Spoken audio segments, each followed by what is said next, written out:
नमस्कार, जय श्री कृष्ण। मैं जया गुप्ता। इस वीडियो में मैं गणेश जी के जन्म की दो कथाएं लेकर आई हूँ।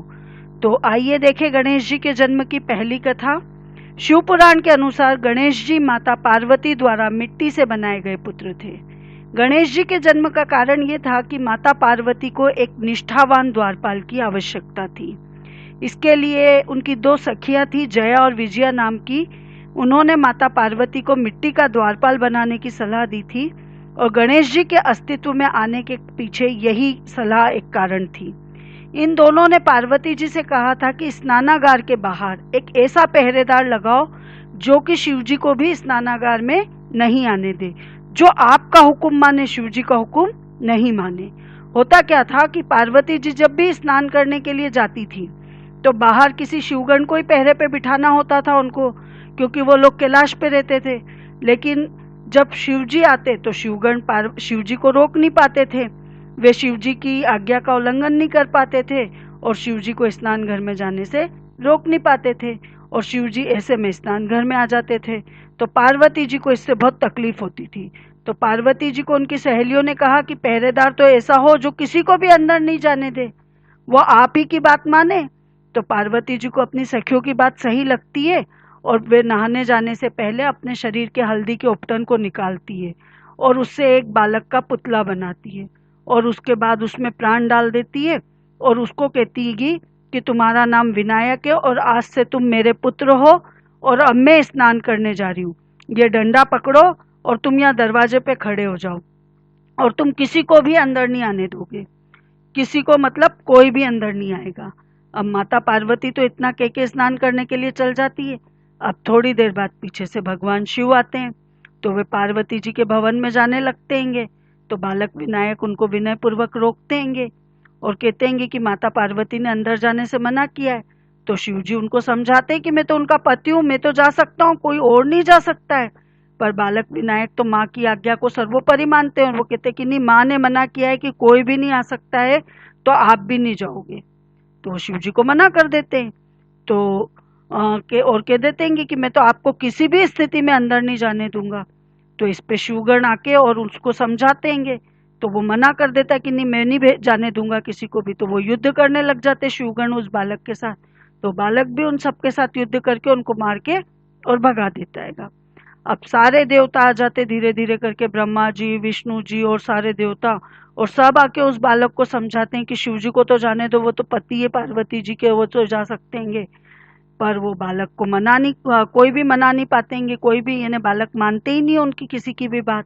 तो शिव जी स्वयं आते हैं और फिर समझाते हैं तो बालक नहीं मानते तो शिव जी क्रोधित हो जाते हैं और शिव जी के क्रोध को देख के बालक को भी हट आ जाता है कि नहीं, अब तो जा ही नहीं सकते, आप देखे कैसे चल जाओ। और उन दोनों के बीच में भयंकर युद्ध होने लगता है। अब अंत में शिव जी क्या करते कि अपने त्रिशूल से उस बालक का सिर धड़ से अलग कर देते हैं और अंदर चल जाते भवन के। अब वहां माता पार्वती उनको देख के पूछती है कि आप अंदर कैसे आए, क्या आपको मेरे पुत्र ने रोका नहीं? तो शिव जी कहते हैं कि एक बालक ने रोका था, परंतु मैंने उसका सिर धड़ से अलग कर दिया और उसके बाद मैं अंदर आ गया।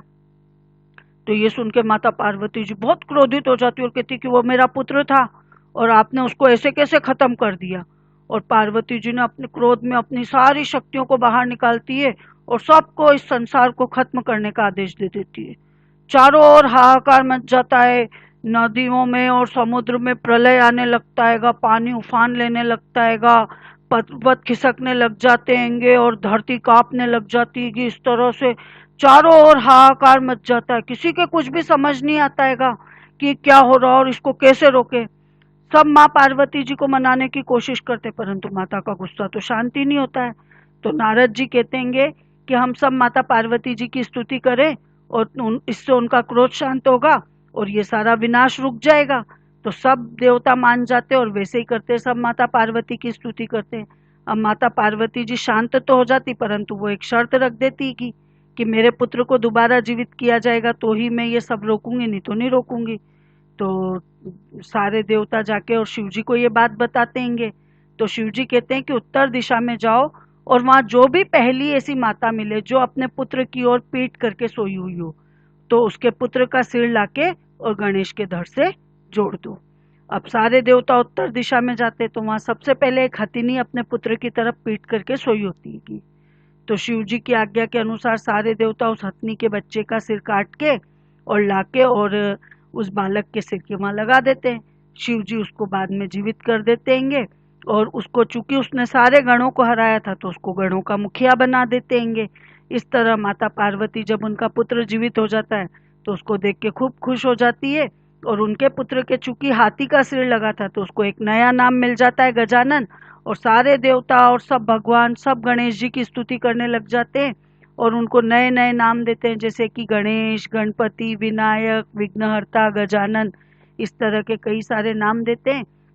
और चूंकि गणेश जी का प्रकाट्य भाद्र मास के शुक्ल पक्ष की चतुर्थी को हुआ था, तो भगवान शिव उन्हें आशीर्वाद देते कि आपका जन्म भाद्रपद की चतुर्थी को शुभ चंद्रोदय में हुआ है, तो जो भी स्त्री पुरुष इस दिन आपका व्रत रखेंगे उनके लिए यह विशेष शुभ फलदायी होगा।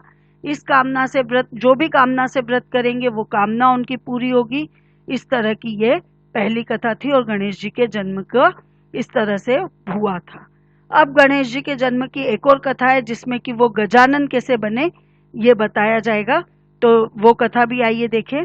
ब्रह्मवैवर्त पुराण के अनुसार शनिदेव शिव पार्वती को पुत्र होता है ऐसी खबर सुनते तो उनको बधाई देने के लिए उनके घर आते। सारे देवता आ रहे होते तो शनिदेव भी आते हैं और शिव पार्वती जी के समक्ष पहुंच जाते वो, परंतु वो अपना सिर नीचे झुका के रखते हैं। तो पार्वती जी उनसे कहती है कि ये देख के कि आप मेरे बालक को क्यों नहीं देख रहे हो, आप तो मेरे बालक को देखने आए हो, उसकी बधाई देने आए हो, और आप तो बालक को देख ही नहीं रहे हो। तो शनिदेव बोलते कि माते, अब आपके सामने मैं तो कुछ कहने लायक नहीं हूँ और आपसे कुछ छुपा हुआ भी नहीं है, लेकिन ये सब मेरे कर्मों के कारण ही है। मैं बचपन से श्री कृष्ण का अनन्य भक्त था। अब मेरे पिताजी सूर्य ने मेरा विवाह चित्ररथ की कन्या के साथ कर दिया और वो कन्या बहुत ही सती साध्वी नारी थी, बहुत ही तेजस्वी, हमेशा तपस्या में लीन रहने वाली स्त्री थी। एक दिन ऋतु स्नान के बाद वो मेरे पास आई। उस समय मैं भगवान का ध्यान कर रहा था और मुझे ब्रह्म ज्ञान नहीं था, इसके कारण मैंने उनकी तरफ देखा भी नहीं। तो उनको अपना ऋतुकाल असफल लगा तो उन्होंने मुझे श्राप दे दिया कि अब तुम जिसकी तरफ भी सीधी दृष्टि करके देखोगे वो नष्ट हो जाएगा। और उसके कारण अब मैं यदि किसी को भी सीधी दृष्टि करके देखता हूँ तो उसका अनिष्ट हो जाता है। तो इसीलिए मैं हिंसा और अनिष्ट के डर से बालक गणेश की तरफ सीधी दृष्टि करके नहीं देख रहा हूँ। तो ये सुन के माता के मन में कौतूहल पैदा होता है कि कैसे इनकी कुदृष्टि का प्रभाव पड़ता है, देखे जरा। तो शनिदेव से कहती कि आप तो मेरे बालक की तरफ देखिए, वैसे भी कर्म फल के भोग को कौन टाल सकता है। तो जैसे ही शनिदेव ने बालक के सुंदर मुख को देखा और शनि की क्रूर दृष्टि उनके ऊपर पड़ी, उसके थोड़े समय बाद ही बालक का मस्तक तुरंत उनके शरीर से अलग हो गया। अब ये देख के माता तो विलाप करने लगी और वहां पे उपस्थित सारे देवता, देवी, गंधर्व, भगवान वगैरह सब आश्चर्यचकित रह गए कि माता पार्वती क्यों विलाप कर रही है। तो जब देखते हैं कि उनके पुत्र का मस्तक धड़ से अलग हो गया है, तो देवताओं की प्रार्थना पे भगवान श्री हरि विष्णु अपने वाहन को गरुड़ पे सवार होके, यानी उनका वाहन जो है गरुड़, उस पे सवार होके उत्तर दिशा की ओर जाते हैं और वहां से एक हाथी का सिर लेके आते हैं और वो उस बालक के धड़ पे रख के उसको जोड़ देते हैं और भगवान यानी उसको जीवित कर देते हैं। उसके बाद गणेश के गज का मुख लग जाता है तो गजमुख हो जाते हैं, गजानन कहलाते हैं। भगवान शिव ने उनको अपने सभी गणों का प्रमुख बना देते हैं तो वो गणेश कहलाते हैं और सभी देवताओं ने उनको आशीर्वाद दिया, उनकी उपासना की। इस तरह से गणेश जी के गजानन का मुख लगा था, गज का मुख लगा था। एक कथा ये भी प्रचलित है। आपको ये वीडियो अच्छा लगा हो तो आप इसे लाइक और शेयर कीजिए। अभी तक यदि आपने मेरे चैनल को सब्सक्राइब नहीं किया है तो कृपया मेरे चैनल को सब्सक्राइब कीजिए, बेल आइकन को हिट कीजिए। हिंदू धर्म, संस्कृति, तीज त्योहार, व्रत कथा, रीति रिवाज इत्यादि जानने के लिए मेरे साथ बने रहिए। जय श्री गणेश, जय श्री कृष्ण।